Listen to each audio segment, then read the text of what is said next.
একটু ঠিক করে বসে করে। হরে কৃষ্ণ কৃষ্ণ কৃষ্ণ হরে হরে, হরে রাম রাম রাম হরে হরে। সর্বগ্রে সমাধি গুরু পাদ পদ্ম নিত্য লীলামৃত ভদ্রক স্বামী গুরু মহারাজের চরণ কমলে ষষ্ঠাঙ্গে দণ্ডবত, অনন্ত কোটি বৈষ্ণববৃন্দের চরণ কমলে ষষ্ঠাঙ্গে দণ্ডবত। যাই হোক, আজকে পরম সৌভাগ্যবান এই গৃহকর্তা, তার বাড়িতে আজকে স্বয়ং গিরিধারী তার বাড়িতে এসেছে, এটা মঙ্গলের বিষয়। কারণ ভগবান সবার বাড়িতে খায় না, সবার বাড়িতে যায় না। দুর্যোধনের বাড়িতে রাজপ্রসাদে যায়নি খেতে, গিয়েছিলেন কোথায়? বিদুরের বাড়িতে। এই জন্য ভগবান ধনীর বাড়িতেও খায় না, গরিবের বাড়িতেও খায় না, কোথায় খায়? ভক্তের বাড়িতে। এই জন্য যারা কৃষ্ণ ভক্ত তারা মনে প্রাণে সবসময় ভগবানকে ডাকে। তো যাক, এই বাড়ির গৃহকর্তা তিনি পরম সৌভাগ্যবান, তার বাড়িতে আজকে গিরিধারী স্বয়ং এসেছে তার মঙ্গলের জন্য। সেটা উপলক্ষ হলো অন্নপ্রসাদ। এই অন্নপ্রসাদ হয় যখন ভগবান গিরিধারী সেবা করে, প্রসাদ হয়। আর ওটা যখন ভক্ত সেবা করে, মহাপ্রসাদ। তাহলে এই জন্য প্রসাদের অনেক মহিমা। আমরা এই জন্য বৈষ্ণবরা প্রসাদ পাওয়ার সময় একটা মন্ত্র বলে, ওটা মন্ত্র না বললে ওরা প্রসাদ গ্রহণ করবে না। মহাপ্রসাদে গোবিন্দে নাম ব্রহ্মণি বৈষ্ণবে স্বল্প পুণ্যমতাং রাজন নৈবত বিশ্বাস। এই যে মন্ত্রের শ্লোক ওরা উচ্চারণ করবে, তারপরে প্রসাদ গ্রহণ করবে। শরীরে অবিদ্যা যার জরেন্দ্র তাহে কাল, জীবে ফেলে বিষয় সাগরে। এই জিহ্বাটা আমাদের বিষয় সংসারে ভোগ করে, তার মধ্যে জিহ্বারতি লোভময় সুদর্মতি। এই জিহ্বার খুব লোভ, এই ভালো মন্দ অন্য কিছু জিনিস খেতে চায়। এই জন্য ওটাকে জিহ্বার থেকে সামাল দিতে হবে, কুরুচি থেকে সুরুচির দিকে আনতে হবে। প্রতিদিন প্রসাদ গ্রহণ করো, প্রতিদিন প্রসাদ আস্বাদন করো, বাকি যে তোমার কুরুচিটা আস্তে আস্তে রুচি নষ্ট হয়ে প্রসাদের প্রতি রুচি এসে যাবে। নিদায় গৌরের মানন্দে হরি হরি বল। তাহলে জীবে ফেলে বিষয় সাগরে, তার মধ্যে জিহ্বারতি লোভময় সুদমতি। তাতে যেটা কঠিন সংসারে, এই কঠিন সংসারের মধ্যে জিহ্বা আমাদের লোভ লালসায় ভর্তি হয়ে আছে। তার লোভ তো থাকবে, কিন্তু লোভটা কোথায় নিয়ে যেতে হবে? প্রসাদের দিকে লোভ করবে, প্রসাদের দিকে রুচি করবে। এই জন্য বলেছেন যে আমরা জন্মের আগে থেকে সূত্র থেকে যাই। যখন হসপিটালে সন্তান হয়, ওখানে কি বাচ্চার কান্না আলাদা আলাদা আছে নাকি? এই হিন্দু, এই মুসলমান, এই খ্রিস্টান, বোঝা যায় না। তাহলে জন্মের আগে আমরা সূত্র থেকে যাই, তারপরে ওই বাবা মাই আমাদের কুলে তুলে নেয়। যদি হিন্দু মা নিয়ে যায় তা হিন্দু হবে, মুসলমানের মা নিয়ে গেলে মুসলমান হবে, খ্রিস্টানের মা নিয়ে গেলে খ্রিস্টান হবে, নেপালির মা নিয়ে গেলে নেপালি হবে। তাহলে জন্মের পরে আমাদের পিতামাতা কুলে তুলে নেয়, কিন্তু জন্মের আগে আমরা প্রত্যেকেই সূত্র থেকে যাই। এই জন্য বলেছে আমাদের প্রথম সিঁড়ি হচ্ছে পিতামাতার চরণ, যিনি জন্ম দিয়েছেন। কেননা পিতামাতা আমাদের আদি গুরু। অনেকে আবার বলে যে পিতামাতা থাকলে তো আর কোনো গুরুর প্রয়োজন হয় না, পিতামাতাই তো গুরু। আরে পিতামাতা তো জন্মদাতা আদি গুরু। পিতামাতা জন্ম মৃত্যুকে খণ্ডাইতে পারবে না, পিতামাতা মুক্তি দিতে পারবে না, কিন্তু গুরুদেব সেটা পারে। পিতামাতার যেটা ক্ষমতা আছে সেটা তিনি সংসারে জন্ম দিয়েছেন, সংসারে আবদ্ধ করে দিলেন, কিন্তু সংসার থেকে যে মুক্তি হবে তার বন্ধন তিনি খুলে দিতে পারবেন না। তার বন্ধন কে খুলবে? একমাত্র স্বয়ং শ্রী গুরুদেব। স্বয়ং শ্রী গুরুদেব তিনি পারের কান্ডারি, স্বয়ং ভগবানের সন্ধান জানিয়ে দিবে। এই গুরুদেব শ্রী গুরু চরণ পদ্ম কেবল ভগতি সত্ম বন্দময়ী সাবধান। এই জন্য ভাগবত পাঠের আগে মঙ্গলাচরণ, গুরু বন্দনা, তারপর বৈষ্ণব বন্দনা, তারপরে পঞ্চতন্ত্র। তাহলে গুরু বন্দনাটা আগে কেন হবে? এই যেমন বলছে, গুরুকে মানুষ জ্ঞান কবু না কহিবে, যথা হয় গুরু নিন্দা তথা না যাইবে। গুরুকে মানুষ বলা যাবে না, আবার গুরুকে ভগবানও বলা যাবে না। তাহলে কি বলা যাবে? গুরুদেব হচ্ছে স্বয়ং ভগবানের প্রতিনিধি। গুরুদেব আমাদের পত্রের সন্ধান জানিয়ে দেবে। কি জানিয়ে দেবে?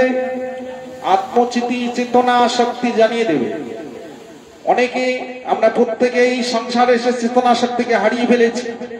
নিজেকে আমার আমার বলতে বলতে, সংসার আমার, বাড়ি আমার, গাড়ি আমার, ছেলে আমার, মেয়ে আমার, আমার আমার বলতে বলতে আমাদের যে নিজের চেতনা শক্তিটা, আমার যে স্বরূপ, সেটাও আমি জানি না। আমাদের স্বরূপ কি, সেই স্বরূপেই হারিয়ে ফেলেছি। এই জন্য চৈতন্য মহাপ্রভু এই কলিজীবকে চেতনা শক্তি দিতে এসেছেন। চাল ডাল দিতে আসেননি, টাকা পয়সা দিতে আসেন। কি দিতে এসেছেন? যেটা ভুলে গেছে, চেতনা। কি চেতনা? আমি কে? এই পৃথিবীতে যে আমি এসেছি, আমি কে? আমি কারো কি বাবা? আমি কারো কি মা? না। তাহলে আমি কে? তুমি হলে নিত্য কৃষ্ণ দাস। তুমি ভগবানের থেকে এসেছো, ভগবানের দাস। তার ইচ্ছায় তুমি চলাফেরা করছো, তার ইচ্ছায় শ্বাস প্রশ্বাস নিচ্ছ, তার ইচ্ছায় খেতে পাচ্ছ। তার ইচ্ছা হলে তোমাকে এখান থেকে চলে যেতে হবে। তাই যেন ভগবানের ইচ্ছা ইচ্ছা, মানুষের ইচ্ছা ইচ্ছা নয়। মানুষ কুটি বাঞ্ছা করে, ভগবানের ইচ্ছা ছাড়া একটা গাছের পাতাও না হয়। নিতাই গৌর ব্রহ্মানন্দে হরে হরে। মানুষ তো অনেক আশা করে, কিন্তু মানুষের আশা কি পূরণ হয়? না। মানুষ অপূর্ণ, মানুষের আশা কোনোদিন পূরণ হবে না। এই আশার মধ্য দিয়ে এখান থেকে তাকে যেতে হবে। কিন্তু ভগবান হচ্ছে ষোলকলায় পূর্ণ। এই জন্য ভগবান তিনি এই জগতে মানব রূপে আসলেন, শশী সিন্ধু গর্ভ মাঝে এই জগৎকে শিক্ষা দেওয়ার জন্য, এই ভববন্ধনকে খণ্ডার জন্য। কেন? তিন যুগে তিনি হাত তুললেন না, কিন্তু কলিযুগে সেই হাত তুললেন দুই হাত। প্রত্যেকের ঘরে নিতাই গৌরের ফটো আছে, গৌর হরি সবার ঘরে দুই হাত তুলে দাঁড়িয়ে আছে। কেন দাঁড়িয়ে আছে? হাত কেন তুললেন? এই জীবকে শিক্ষা দিলেন, ওরে কলিহত জীব, তোদের কোনো ভয় নেই। তোমরা আমার কাছে যখন আসবে, আগে দুই হাত তুলে আমাকে আত্মসমর্পণ করবে, তারপরে প্রণাম করবে। যারা জানে, যারা গৌরী বৈষ্ণব, ভগবানকে দর্শন করার সাথে সাথে হাত তোলার পর তবেই তো প্রণাম। এই হাত দিয়ে প্রণাম করা মানে কি? প্রণাম করলে আমরা কি পাবো? দুইটা বস্তুকে মানব জীবনকে সংগ্রহ করতে হবে। একটা হচ্ছে প্রণাম, আর একটা হচ্ছে নাম। কলিযুগে এই দুটাই বস্তু সম্পদ। আপনি প্রণাম করবেন, কৃপা পাবেন। প্রণাম করবেন না, অহংকার বাড়বে। তাহলে মানুষের শরীরে অহংকার যখন এসে যায়, তখন কি হয়? রাবণ অহংকার করে বিনাশ হয়ে গেল। কুম্ভকর্ণ, কংস, এটা অহংকারী বিনাশ হয়ে যাবে। তাই এই জন্য বলেছি যে অহংকার মানুষের জীবনকে বিনাশ করে দেয়, আর ভক্তি মানুষের হৃদয়কে সরল করে দেয়। শাস্ত্রে বলেছে যে সংসার ধর্ম বড় ধর্ম।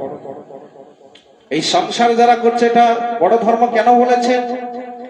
এই সংসারে একমাত্র হরিভোজন করা যায়। যদি আপনি করতে পারেন সংসারে হরিভোজন হয়। কি করে হরিভোজন হবে? সংসারটা ভগবানের চরণে দিতে হবে। ভগবানকে অর্পণ করে যদি সংসার করে, ওটা হবে নিত্য সংসার। ওই সংসারে কোন দুঃখ জ্বালা যন্ত্রণা আসতে পারে না। ওই সংসারে কেবল নিতাই গৌরের নামানন্দের ধাম। ভোর 4টায় মঙ্গল আরতি, নিতাই গৌরের নাম, মঙ্গল শ্রী গুরু গৌরাঙ্গ। সন্ধ্যাবেলাও ভগবানের, কারণ এই তিনিটা 12 ঘন্টায় তিনি ভগবানের নাম উচ্চারণ করলেন। এই 12 ঘন্টায় নাম স্মরণ করলেন, সকালবেলায় মঙ্গল আরতি শুরু করলেন, আর সন্ধ্যাবেলায় সন্ধ্যা আরতি দিয়ে শেষ করে ভগবানকে ভোগ দিয়ে তারপরে নিজে প্রসাদ পেয়ে শুয়ে ঘুমিয়ে গেলেন। তাহলে ওটা নিত্য সংসার হবে। আর যদি সকালবেলায় ঝগড়া দিয়ে শুরু করি, সারাদিন দিবস রজনী আবুলো তাবুলো নানা রকম সংসারে অশান্তি, আর সন্ধ্যাবেলায় ঝগড়াঝাটি করে খেয়ে দিয়ে ঘুমিয়ে বললাম, ওটা হচ্ছে অনিত্য সংসার। ওই সংসারে দুঃখ জ্বালা যন্ত্রণা আসবে। তিতাব জনিত দুঃখ আদি ভৌতিক, আদি দৈবিক, আধ্যাত্মিক। তাহলে ওইভাবে সংসার করলে দুঃখ যন্ত্রণা পাবেন। আর ভগবানকে যদি নিবেদন করে মঙ্গল আরতি দিয়ে শুরু করে সন্ধ্যা আরতি শেষ করে প্রসাদ পেয়ে ঘুমিয়ে যাবেন, ওটা নিত্য সংসার হবে। ওই সংসারে কখনো যন্ত্রণা আসবে না। নিতাই গৌরানন্দে হরি দেব। কিন্তু টাকা পয়সা সবার ঘরে আছে, প্রত্যেকের কাছে আছে। শান্তি কি সবার কাছে আছে? তাহলে একমাত্র শান্তি কোথায় পাবে? শান্তি পেতে গেলে একমাত্র যেতে হবে ভগবানকে প্রণাম করতে হবে, সাধু সঙ্গে ছুটে যেতে হবে। শান্তি ভগবান লুকিয়ে রেখেছেন কোথায়? চরণের নিচে। ভগবানকে যদি প্রণাম করেন তবেই তো শান্তি পাবেন, আর যদি প্রণাম না করে অশান্তি পাবেন। তো এই জন্য মানুষের জন্ম আগে সূত্র পড়ে হয় কুলি তুলে নাই পিতামাতা। তাহলে পিতামাতা আমাদের আদি গুরু। প্রত্যেকে আমাদের সিঁড়ি ধরে ভগবানের কাছে পৌঁছাতে হবে। এই যে আমরা যে একতলা, দোতলা, তেতলা, চারতলা করছি না, সিঁড়ি বানাইতে হয় না? সিঁড়ি না বানাইলে কি লাফ দিয়ে ওঠা যাবে? সিঁড়ি বানাবো, তারপরে একতলা, দোতলা, তেতলা, চারতলা, পাঁচতলা, যত তলা হবে সিঁড়ি বানাইতে হবে। তা ভগবানের কাছে পৌঁছাতে গেলে ওই যে সিঁড়ি ধরে যেতে হবে। লাফ দিয়ে আমরা ভগবানের কাছে যেতে পারবো না। যেমন লাফ দিয়ে দোতলায় ওঠা যায় না, লাফ দিয়ে ভগবানের কাছে যেতে পারবো না। তাহলে কি সিঁড়ি ধরে যেতে হবে? প্রথম সিঁড়ি হচ্ছে পিতামাতার চরণ, দ্বিতীয় সিঁড়ি হচ্ছে গুরুদেব, তৃতীয় সিঁড়ি হচ্ছে রাধারানীর কৃপা, আর চতুর্থ সিঁড়ি হচ্ছে কৃষ্ণ দর্শন। নিতাই গৌরানন্দে হরি হরি। তাহলে দেখেন কতগুলি স্তর। পিতামাতার কৃপা পেতে হবে। তাই বলে পিতামাতাকে ত্যাগ করলে ভগবান কৃপা করবে। পিতামাতাকে শ্রদ্ধা ভক্তি করতে হবে। অনেকে আবার বলে যে যারা গৌড়ীয় বৈষ্ণব তারা নাকি মার হাতে খাচ্ছে, মা বাবা আমিষ খায়, ওরা তো নিরামিষ খায়। তাহলে যিনি জন্ম দিয়েছেন তার হাতে খাচ্ছে না কেন? না, শাস্ত্রে এটা বলেছে যে পিতামাতা জন্ম দিয়েছে তিনি ঠিক, কিন্তু তাকে অশ্রদ্ধা করা যাবে না। তিনি আমিষ খাচ্ছেন, খান, কিন্তু তাকে ধীরে ধীরে পথে আনতে হবে। কেন? যখন চৈতন্য মহাপ্রভু জন্ম নিয়েছিলেন, জন্মের পরে তিনি দুগ্ধ খাননি। কেন খাননি? তার মায়ের দীক্ষা হয়নি বলে দেহ অপবিত্র ছিল। তার মা যে এই যে আমিষ ভক্ষণ করছে, তার দেহটা তো অশুদ্ধ হয়ে আছে। তাহলে কি করে নিত্য সেবা ভগবানের সেবায় লাগে? মাকে শ্রদ্ধা ভক্তি রাখতে হবে, আর মাকে ধীরে ধীরে এই পথে আনতে হবে, তিনিও যেন এই পথের পথিত হয়ে যায়। নিতাই গৌরানন্দে হরি হরি হরি।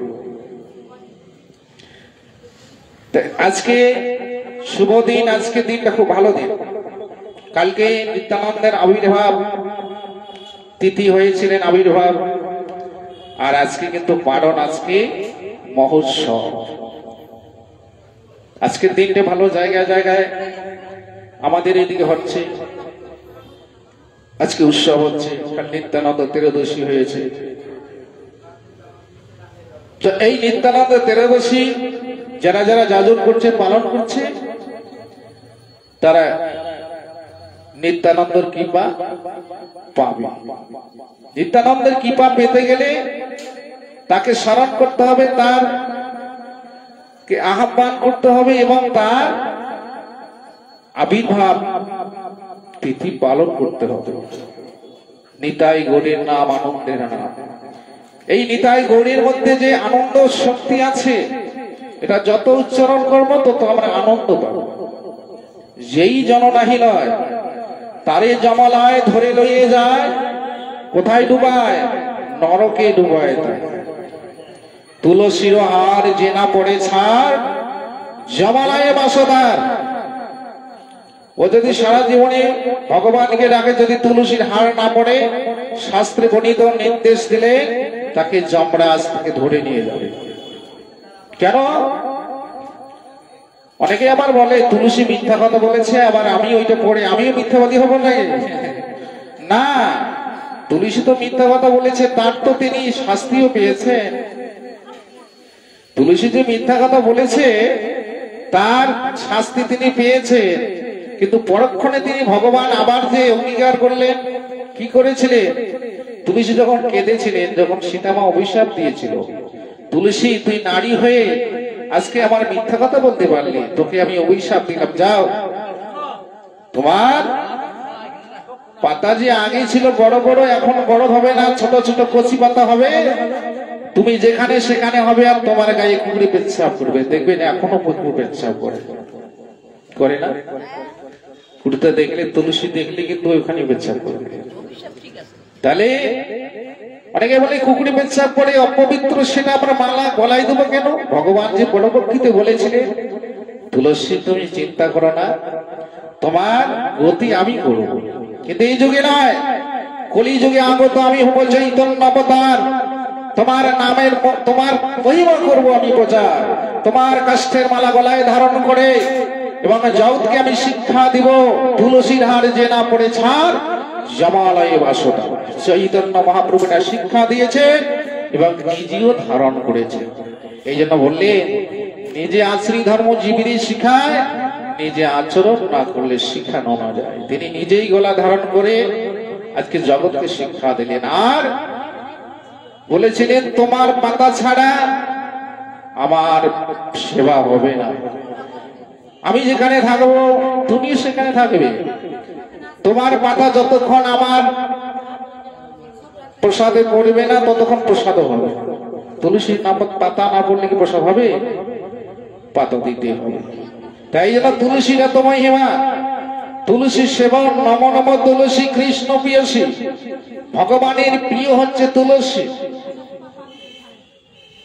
সেই তুলসী কি করে আমাদের? তুলসীকে প্রণাম করলে কি পাবো? তুলসী কৃষ্ণ ভক্তি প্রদায়িনী, তিনি কৃষ্ণ ভক্তি দান করেন। প্রতিদিন সকালবেলায় যদি তুলসীকে জল দান করা হয়, তুলসীকে প্রণাম করবেন, তুলসী পরিক্রমা করবেন, তুলসী দেবী প্রদায়িনী ভক্তি দান করবেন।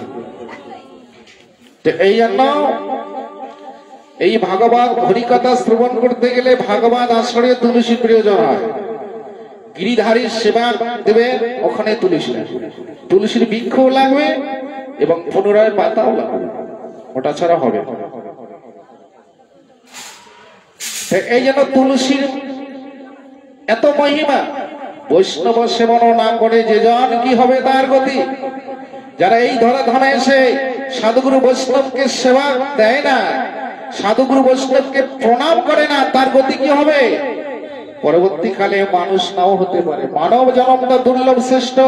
এই চরাচর জগতে জীব জন্তুর গাছপালা পশু পাখি অনেক কিছু আছে। মাটির মধ্যে কত বস্তু কত প্রাণী আছে। তারা কেন আজকে কামনা করছে মানব জন্ম দুর্লভ জন্ম হলো, আমাদের জন্মটা দুর্লভ হলো না কেন? ওরা মানুষ হয়ে আজকে দুই হাত তুলে হরিনাম করতে পারে, প্রণাম করতে পারে, ভগবানকে ডাকতে পারে। আর আজকে আমরা জীব জন্তুর গাছপালা হয়ে কিছুই করতে পারি না, ভগবানকে ডাকতেও পারি না, তার গুণকীর্তনও করতে পারি না। এই জন্য তারা বলেছে মানব জীবন শ্রেষ্ঠ দুর্লভ। ওরা যদি দুই হাত তুলে হরিনাম করে, তাদের বাতাস যদি আমরাও পাই, আমরাও উদ্ধার হয়ে যাব। নিতাই গৌরানন্দে হরি হরি বল। তাহলে এই যে চরাচর জগতে এই ৮০ লক্ষ জনই যারা ভ্রমণ করছে, তারা কত কষ্ট করছে। কিন্তু এই জন্য মানুষ বিবেক শূন্য হয়ে, বিচার শূন্য হয়ে, আত্মচিত্ত জ্ঞানকে হারিয়ে ফেলে, নিজেকে আমিত্ব বলে, আমার আমার বলে, সংসার আমার, বাড়ি আমার বলে তিনি সব ভুলে গেছেন। সেদিন মনে পড়বে, কোন দিন মনে পড়বে? যেদিন তোমাকে এই বাড়ি থেকে বের করে বিদায় দেবে, যেদিন হরিবল বলতে বলতে শ্মশানে তুলে ছাই করে দেবে, সেদিন তুমি বুঝতে পারবে এতদিন আমি কি করলাম। সেদিন আমার মনে পড়বে দেহটাও আমার নয়, দেহটাও আমাকে ছাড়তে হবে। তাহলে এই যে দেহের মধ্যে যত ইন্দ্রিয় ভগবান দিয়েছে, চক্ষু, কর্ণ, নাসিকা, জিহ্বা, হাত, পা, এগুলি সব আমার। এখন আমাদের দেহটাকে চালাইতে হবে, কিন্তু এগুলি আমার যদি আসল কাজে না লাগে, তাহলে এগুলি আমাদের একদিন বিরোধী হয়ে দাঁড়াবে। এই হাত দিয়ে যদি কোনোদিন প্রণাম না করি, সে ওটাই বলবে। তাহলে এটা প্রত্যেকের কর্ম আছে। তাই এই জন্য সাধু সঙ্গ করতে কেন বললেন? এই সাধু সঙ্গ করলে এই দেহের যত ইন্দ্রিয় আছে, চক্ষু, কর্ণ, নাসিকা, জিহ্বা, ত্বক, হাত, পা, সবাই এখানে এসে যায়। সবাই ভগবানকে স্মরণ করে, সবাই দর্শন করে, কেউ প্রণাম করে। এখন জন্য এক কাজ আছে। তাহলে প্রত্যেকে যদি গোবিন্দ সেবায় লেগে যায়, তাহলে দেহটা আমাদের সব ইন্দ্রিয় ভগবানের সেবায় নিযুক্ত হয়ে গেল। নিদায় গৌরানন্দে হরি হরি বল।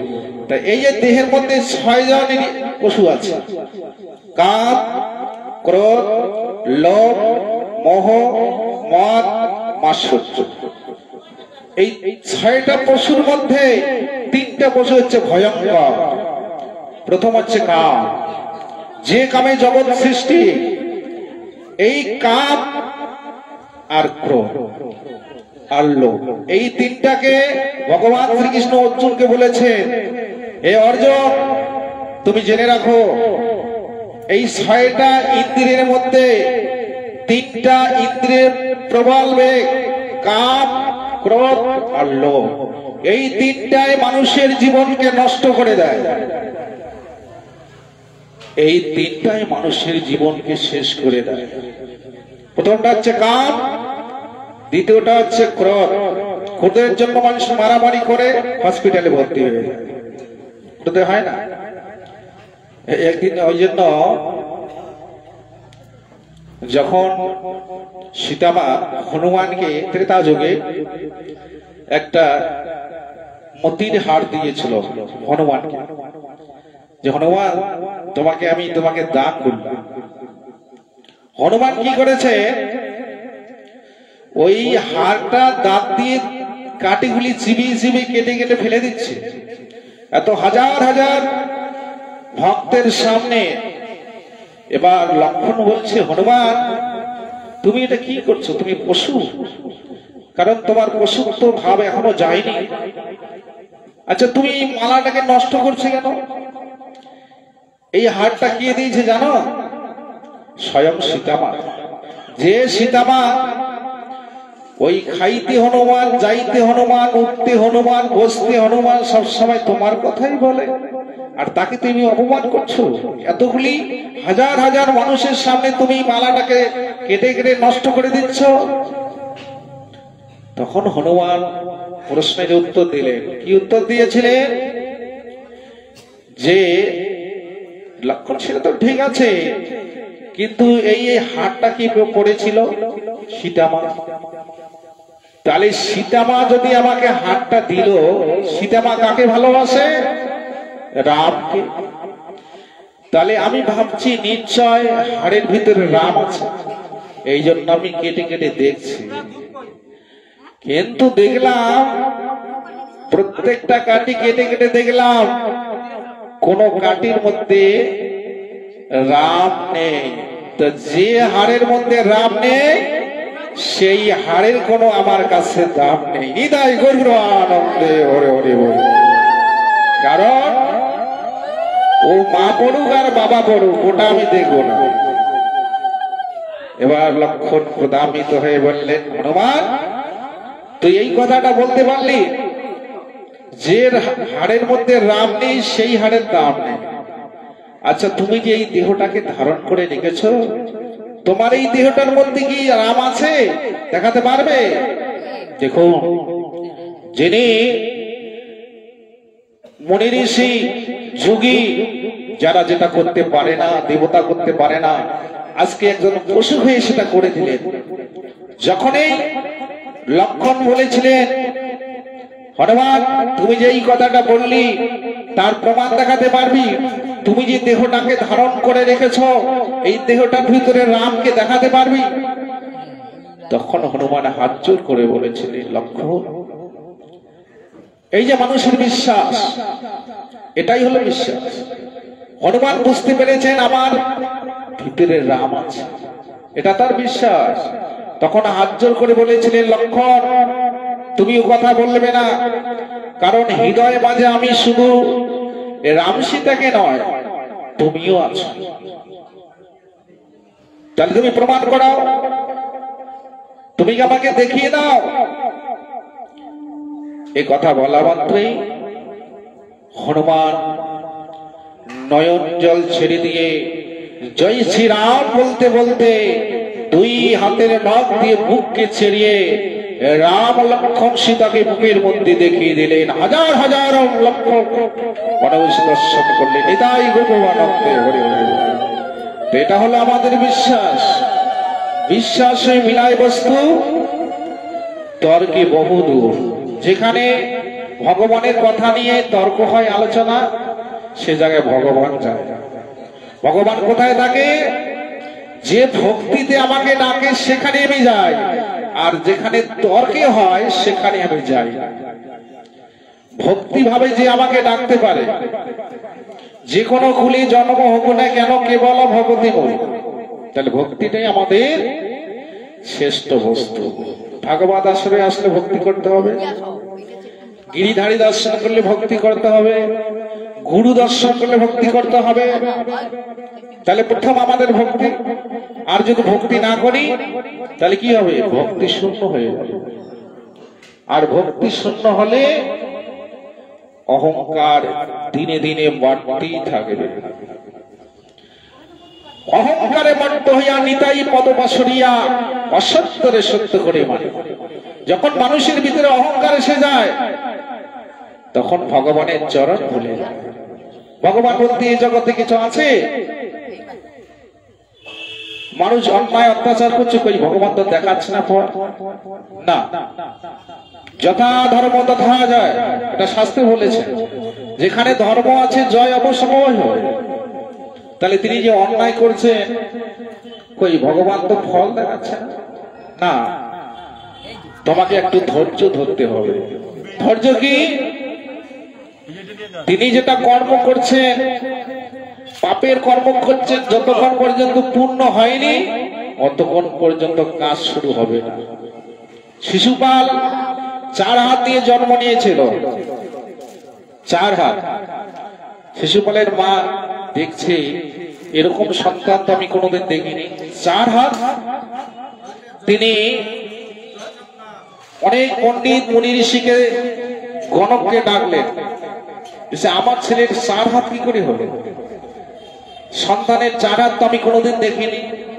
তখন গণক পণ্ডিত ঋষিরা গণনা করে দেখলেন যে তোমার সন্তান ভালো, কিন্তু তোমার সন্তানের মৃত্যু হবে, যে দর্শন করলে ওই দুইটা হাত খুলে যাবে তার হাতে মৃত্যু হবে।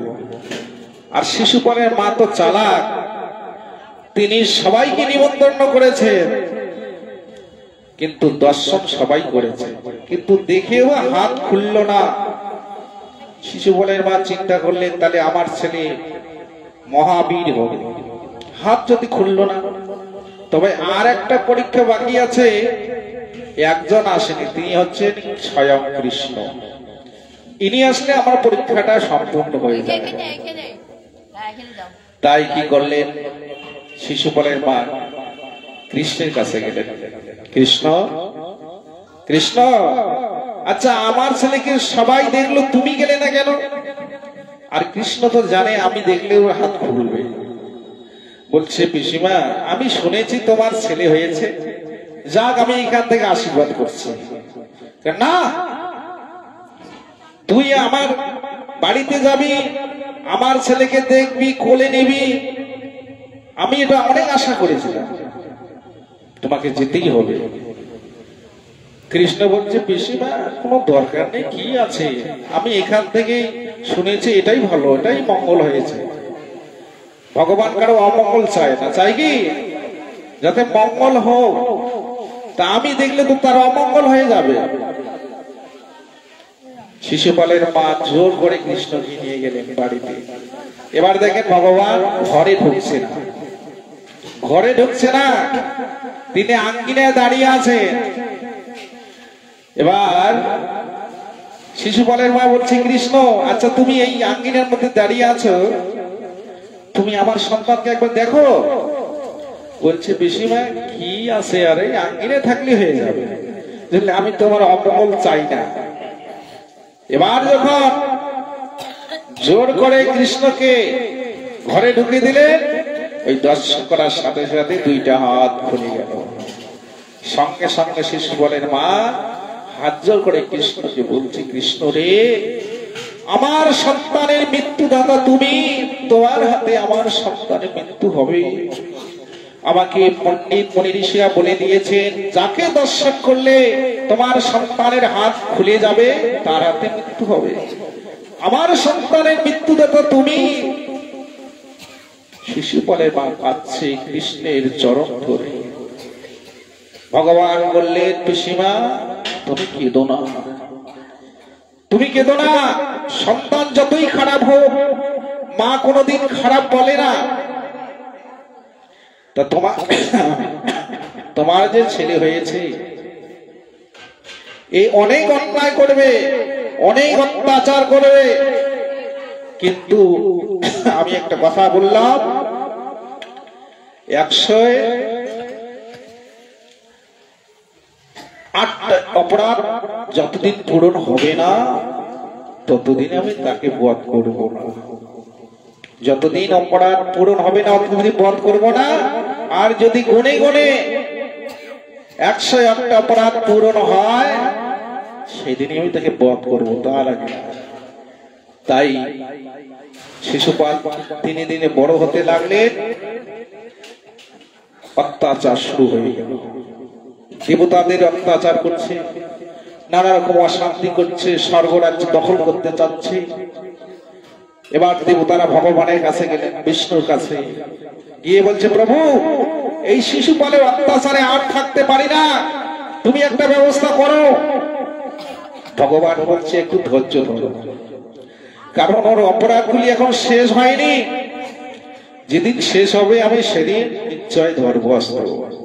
যেদিন গুনে গেল অপরাধ পূর্ণ হয়ে গেল, সেদিনে আর ভগবান রক্ষা দিল না, সুদর্শন চক্র দিয়ে শিশুপালের মস্তকটা ছেদন করে দিল। নিতাই গৌর ব্রহ্মানন্দে হরি হরি বল। আর যেই অস্ত্র দিয়ে ছেদন করলো, ভগবানের আঙ্গুল কেটে গেল, রক্ত পড়তে লাগলো। সামনে দ্রৌপদী, দ্রৌপদী দেখে অবাক, কৃষ্ণ এটা তোমার কি হলো? হাত কেটে গেল, এখন কি করবো? আমাদের রাস্তার মধ্যে কারো যদি হঠাৎ করে অ্যাক্সিডেন্টে কোনো কিছু হয়, হাত কেটে যায়, আমরা কি করি? কোনো কিছু না থাকলে কাপড় ছিঁড়ে দেই, নতুন কাপড় হলো দিয়ে দেবো। তখন দ্রৌপদী কি করেছিলেন? তার নতুন বস্ত্র ছিঁড়ে ভগবান কৃষ্ণের আঙ্গুলে বেঁধে দিয়েছিলেন। ভগবান বললেন, দ্রৌপদী আমি ঋণী হয়ে গেলাম, ঠিক আছে, এই ঋণ একদিন পূরণ করবো। কোন দিন পূরণ করেছিল? যেদিন দুঃশাসন বস্ত্র হরণ করে দ্রৌপদী নিরুপায় হয়েছিল। তিনি সবার দিকে তাকিয়েছিলেন, আমার 5টা স্বামী ভীম, অর্জুন, নকুল, সহদেব, এরা কোনো কিছু বলছে না। একটা নারীর লজ্জা নিবারণ করার জন্য আমার স্বামীরাও দাঁড়াচ্ছে না। ভীষ্ম, দ্রোণাচার্য সবার কাছে তাকিয়ে আছে, তুমি আমাদের রক্ষা করো, কিন্তু কেউই কোনো কথা বলছে না। আর দুঃশাসন বস্ত্র হরণ করছে, নিজের স্বামীরাও যখন লক্ষ্য করছে না, তখন দ্রৌপদী নিরুপায় হয়ে কি করলেন? ভগবানকে স্মরণ করলেন। তাহলে আমরা আগে কারো শরীরে যদি ব্যাধি হয়, আগে ডাক্তার দেখাই, যদি ডাক্তার কাজ নাই তখন ভগবান ওর ভগবানকে লাস্টে। এই জন্য দ্রৌপদী আগে দেখলেন স্বামীরা রক্ষা করতে পারলো না, আমার দাদু ভীম, দ্রোণাচার্য এবং ভীষ্মদেব তারাও যখন কিছু বললো না, তাহলে আমার ভগবান ছাড়া আর কেউ নেই। তিনি ভগবানকে ডাকলেন, হে প্রভু আমাকে রক্ষা করো, কিন্তু এক হাত দিয়ে কাপড় টেনে রেখেছে। এবার ভগবান চিন্তা করছে এখনো আসক্তি আছে, এই জন্য এক হাতে কোনোদিন প্রণাম ভগবান গ্রহণ করে, এক হাতে ডাকছে, হে প্রভু আমাকে রক্ষা করো। ভগবান চিন্তা করলেন, দ্রৌপদী তোমার এখন সম্পূর্ণ শরীরকে দান করেননি, এখনো তুমি একটা হাত ধরে রেখেছো। যখন আর পাচ্ছে না তখন 2 হাত ধরে ডাকলেন, হে প্রভু আমাকে রক্ষা করো। তখনই তো যত বস্ত্র লাগে দান করলো। নিতাই গৌর প্রেমানন্দে হরে হরে বল। তাহলে ভগবানকে ডাকতে গেলে 2 হাত ধরে ডাকতে হয়, প্রণাম করতে গেলে 2 হাত দিয়ে প্রণাম করতে হয়। এখন তো আবার প্রণাম শর্ট প্রণাম, এই পর্যন্ত, মাথা থেকে এই পর্যন্ত প্রণাম। এটা প্রণাম নয়, শাস্ত্রে বলেছে এটা হচ্ছে কি, তাকে দেবতা থেকে অপমান করা। তারা বলে, দেবতারা বলে, আরে প্রণাম না করিস তাও ভালো, কিন্তু এক আঙ্গুলে এইভাবে আমাদেরকে অপমান করিস না। অপমান করলে কি হবে? তোদেরকে আশীর্বাদ আমি দেব। এই জন্য প্রণাম যদিও করো তা 2 হাত দিয়ে করো, তবেই কৃপা পাবে। তাহলে এই জন্য প্রণামের কৃপা, প্রণাম করলে ভগবানকে প্রণাম করলে কৃপা পাবো, সাধুগুরু বৈষ্ণবকে প্রণাম করলে কৃপা পাবো। তো ভগবান যুগে যুগে লীলা করেছেন। এই লীলা তিনি কি করেছেন? কলিতে নরলীলা। তিনি কলিতে মানুষ হয়ে আজকে নরলীলা করলেন। সেই লীলা সমাপন করলেন কত বছরে? 48 বছর।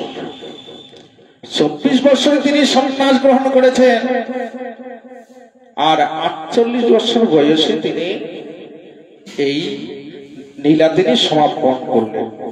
বেশি দিন এই পৃথিবীতে ছিলেন না। কেন? তিনি ভেবেছিলেন যে আমি এই 48 বছরের বয়সে যদি সন্ন্যাস গ্রহণ না করি, তাহলে জগতের জীবের মঙ্গল হবে না, উদ্ধার হবে না। এই জন্য আমাদের শাস্ত্রে বলা আছে, এই সংসার ধর্ম করতে গেলে বাড়িতে অনেক সময় ভিখারি এসে যায়, যায় না? তো ভিখারিকে অনেকে বলে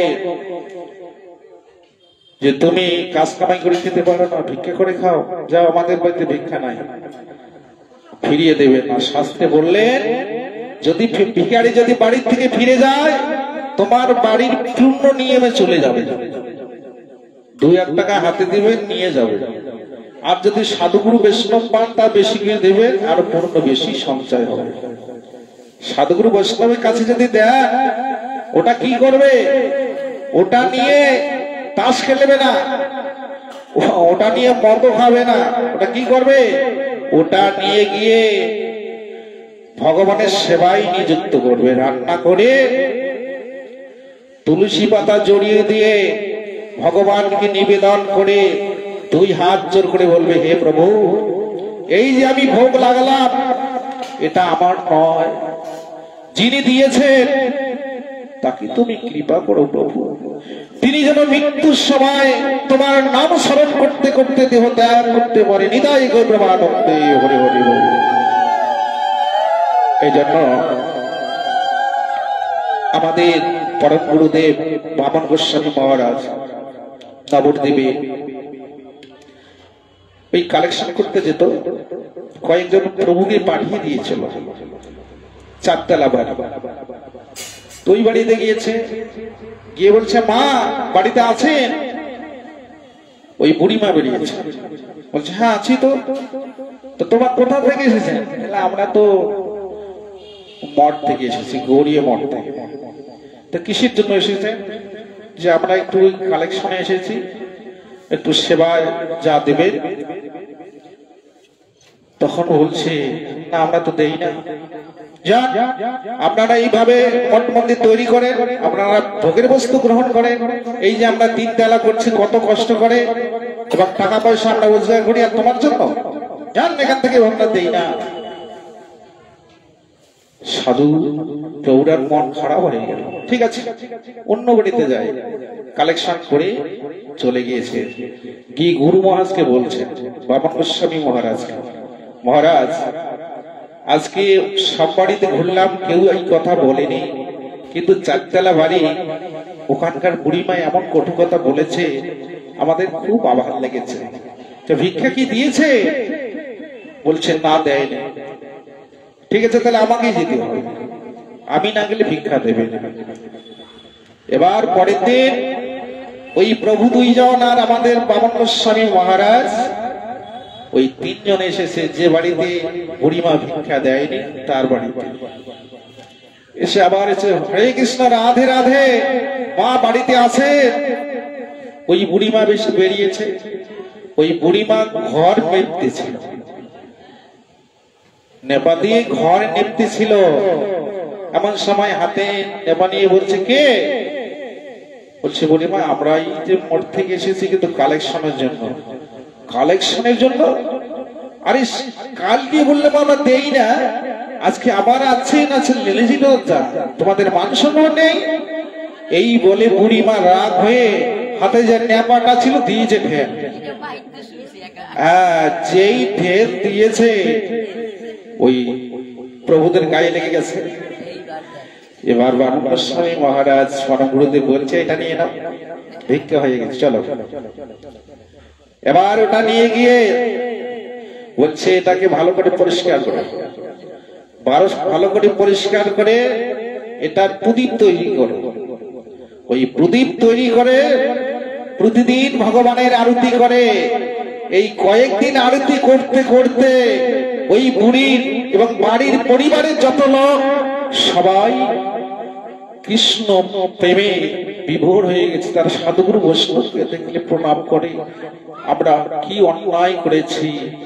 তারপরে কিছুদিন পর সব পরিবারের লোক মঠে চলে গেছে, গিয়ে গুরু মহারাজের চরণে পরে প্রণাম করে কাঁদতে কাঁদতে বলছে, আমরা অপরাধ করেছি, আমরা অন্যায় করেছি, আমার মা অপরাধ করেছে, তোমরা আমাকে ক্ষমা করে দাও, বলো তোমাকে কি লাগবে। তখন আমার বড় গুরু মহারাজ বলছে, আমরা তো কোনো কিছু চাই না, সাধুরা তো কোনো কিছু কারো কাছে চায় না, তো যদি করে দেওয়ার ইচ্ছা আছে, আমাদের রান্নাঘরে একটু প্রয়োজন আছে, এই রান্নাঘরটা করে দেবেন। ঠিক আছে, যত টাকা লাগে আমি রান্নাঘর করে দেবো। তিনি করে দিলেন। কৃপাটা কি করে আসলো? যদি দান করেন, ভগবানের সেবায় যদি লাগে, তবেই আমি কৃপা পাবে। নিতাই গৌর প্রেমানন্দে হরি হরি হরি। ভোগ লাগিয়েছে, তাই বাচ্চা কল্পদ্রবস্য কৃপা সিদ্ধিবেচ পতিতানাং পাবনেভ্যো সর্ব বৈষ্ণবেভ্যো নমঃ।